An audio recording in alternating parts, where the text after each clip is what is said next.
ازيكم عاملين ايه؟ رجعنا لكم تاني، بس رجعنا لكم من صفحة رسمية لمون تي في. خلينا برضو نطلع لايفات من مون تي في مختلفة عن اللايفات اللي بطلعها من حسابي الشخصي على منتصر احمد منتصر. طيب احنا عندنا ايه؟ عندنا يوم 8/11 عندنا ايفنت ليه بداية، اللي بتنظمه مؤسسة بداية وأستاذة عبير موافي. هو ايفنت للأسرة، بالذات للناس اللي عندها مشاكل أسرية، ناس داخلة على طلاق، داخلين على انفصال، عندهم مشاكل مع الأولاد. فالإيفنتات دي بتبقى لطيفة جدا جدا، إن أستاذ عبير يعني بتبقى بتدي محاضرة بتنور شوية الطريق عند الأسر، بحيث ان هم يتجاوزوا المرحله دي. وطبعا لو حد حابب ان هو ياخد استشارات اسريه مع استاذ عبير، بعد كده بيقدر يتواصل معاه. ده ايفنت من الايفنتات مش عايزين ننساه. كمان ايفنت يوم السبت اللي جاي، بيت الخيال، ده مركز ثقافي عربي في تورونتو. هيبقى في عنده ايفنت الساعة 5 يوم السبت الجاي، برضو ان شاء الله نبقى موجودين. وده من الحاجات اللي ما تتسابش خالص خالص. و الكاتبة صديقتنا باسمة التقروري هتبقى موجودة بإذن الله. يوم 25 برضو هيبقى فيه مناسبة بخصوص وقف الحرب، ويعني السلام الحل على القطاع. في ايفنتات برضو تانية هتبقى موجودة عندنا، طبعا العندليب، ياسر رفائيل هيبقى ان شاء الله هيغني. هنزل لكم البيانات او الديتيلز بتاعت الحفلة. برضو هيبقى يوم السبت، متسألونيش ليه، بس فهو سبت جميل خالص في كل الحفلات يعني.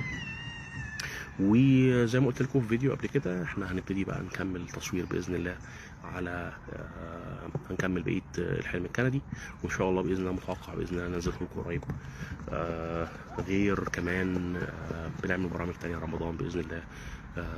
ده غير باذن الله برضو المنصه.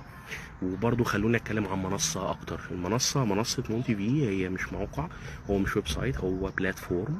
تقدروا تتفرجوا على كل الحلقات وكل البرامج بتاعت مون تي في على منصة مون تي في، اللي هي www.montv.ca. الحلو في المنصه دي او البلاتفورم دوت، ان هو اون ديماند، الحاجه هتلاقيها موجوده مترصصه في بلاي ليست، تقدر تتفرج عليها، تقدر تشيرها، تقدر تحط كومنت، تقدر تحط لايك. مش محتاج يبقى عندك اكونت على اليوتيوب ولا على الفيسبوك ولا على التيك توك عشان تتفرج على الحلقات ديت. كمان هتلاقوا عليها كل اخر اخبار الجاليه، واخر اخبار مون تي في واخبار الشخصيه بخصوص البرامج. هتلاقوا فيها اعلانات، هتلاقوا فيها حاله الطقس في تورونتو الكبرى، هتلاقوا بعض الاخبار المحليه في كندا والدوليه في خصوصا في العالم والشرق الاوسط. يا ريت نشير اللايف ده يا جماعه عشان يوصل لاكبر عدد من الناس. ايه تاني عندنا؟ في برضو ايفنت احنا بنحضر له كمون تي في. هيبقى قنبله باذن الله على اول السنه. هيبقى مفاجاه كبيره. مون تي في حابه انها تتوسع ويبقى فيها باذن الله انشطه اكتر وبرامج اكتر، وده مش هيتم بيا انا لوحدي، مش اكيد انا مش هعمل كل البرامج. فان شاء الله باذن الله نقدر نعمل نهاير باذن الله قريب جدا جدا مذيعين شباب او مذيعين جداد، بحيث ان هم يبقوا تحت مظله مون تي في ببرامجهم، ونقدر ان احنا نظبط لهم دعايه وسبونسرز، وتبقى فعلا يبقى تلفزيون الجاليه يعني. لغايه ده ما يحصل باذن الله محتاجين منكم دعم ان انتوا تدخلوا على المنصه www.montv.ca، تدخلوا على قناه اليوتيوب، تعملوا سبسكرايب، تنشروا الفيديوهات، تنشروا اللايفات. كمان التيك توك بتاعنا بينزل عليه كل حاجه. الفيسبوك اذا كانت صفحه مون تي في او صفحه شخصيه. الحلم الكندي باذن الله هيضم كوكبه من مستشارين الهجره، مش هيبقى حكر على مستشار واحد. هيبقى مجموعه او لفيف من محامين ومستشارين الهجره، وده عشان ندي الفرصه للمشاهد ان هو يختار ويعني ينقي بقى ايه اللي يتناسب مع ظروفه. تمام، لان كل مستشار بيبقى ليه اولويات وبيبقى ليه سعر مختلف عن المستشار التاني. ده غير كمان ان كلهم معتمدين من الحكومه الكنديه. محتاجين منكم الدعم، محتاج منكم الدعم. الدعم هنا معنوي، يعني اعمل شير، اعمل لايك. الحمد لله الريتش محترم جدا جدا جدا، ولكن تفاعل، محتاجين تفاعل اكتر. احنا كل حاجاتنا اورجانيك، فعشان كده ما بنعتمدش على حاجه مدفوعه، ولو اعتمدنا على المدفوع كنت زمانكم شايفين كل حاجه كامله الاوصاف يعني.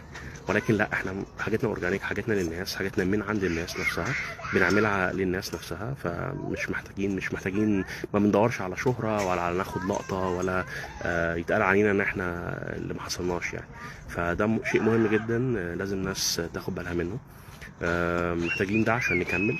وزي ما قلت لكم، اي اقتراحات ببرامج. الميدل ايست مش ناسيين، ومصر مش ناسيينها.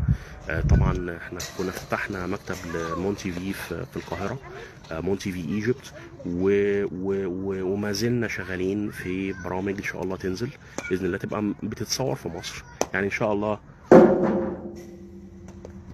قريب جدا جدا هيبقى في برنامج مخصوص بيتعمل في القاهرة بإذن الله، لحبايبنا ومشاهدينا في القاهرة والمنطقة العربية. برنامج حكاية 2 لسه عندنا حلقاتنا ما خلصتش، بس انا في المونتاج يعني رهيب، ما عنديش يوم مرحميني، فباخد وقت كتير قوي عشان امنتج الحلقات. ولكن احنا مش مستعجلين، بنحاول ننزل لكم احسن حاجه احنا صورناها في الرحله دي، وزائد معلومات، تبقى المعلومات خفيفه، وتبقى يعني ليها اصل، تبقى فاهمين جايه منين وراح فين، مش مجرد خرافات او معلومات غير مؤكده يعني. فان شاء الله باذن الله هي الحكايه 2 باذن الله. عندنا حلقه فلورنس، وبعد كده حلقه روما.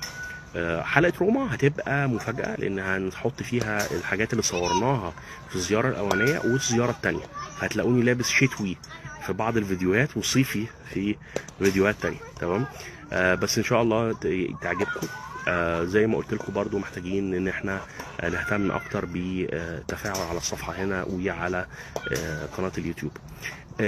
اي حد بيتفرج عليا، لو عندك بيزنس بيبتدي، لو عندك حاجه، مشروع معين ومحتاج دعايه، تواصل معايا، والمنصه مفتوحه لكل الناس، القناه هنا مفتوحه لكل الناس، كل البلاتفورمز مفتوحه. يعني انا ما عنديش شروط معينه. طول ما انت لسه بتبتدي، فاحنا هنقف معاك، وقفت على رجلك بقى والدنيا بقت تمام، فنبتدي نتكلم في دعم او مصاريف عشان نقدر نكمل، ونقدر نشوف الجاليه محتاجه ايه، او كمان اللي بيتفرجوا علينا من كل حته في الدنيا نفسهم في ايه، واحنا ان شاء الله باذن الله نعمله. تمام. كان معاكم منتصر فاوندر والمذيع الاساسي على مونتي في.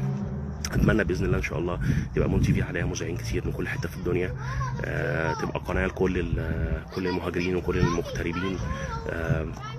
احنا الكونتنت بتاعنا دايما ترفيهي اجتماعي، يعني ما بنتكلمش كتير في السياسه، ولا بنتكلم في الحاجات اللي ممكن تخلق نوع من انواع التفرقه او المشاكل. يعني خلينا نكون خفاف على بعضينا، عشان هي الدنيا صعبه بما يكفي يعني. تمام. نهاركم ابيض، كل سنه وانتم طيبين، ان شاء الله اشوفكم على خير، ومع لايف تاني. ما تنسوش اشتركوا في الصفحه، اشتركوا في المنصه، اشتركوا في قناه اليوتيوب، اشتركوا في قناه التيك توك. كل البيانات موجوده عندكم، هتلاقوها في البايو. وقولوا لنا، حطوا اسئلتكم بخصوص الهجره لكندا كمان، لو عايزين اسئله معينه قولوا لنا، عشان باذن الله نوجه الاسئله دي لمستشارين الهجره اللي هيبقوا معانا في برنامج الحلم الكندي. معاكم منتصر، ليلتكم جميله، وما تنسوش يعني ما تروحوش في اي حته، عشان كل اللي جاي باذن الله اندهاش في اندهاش.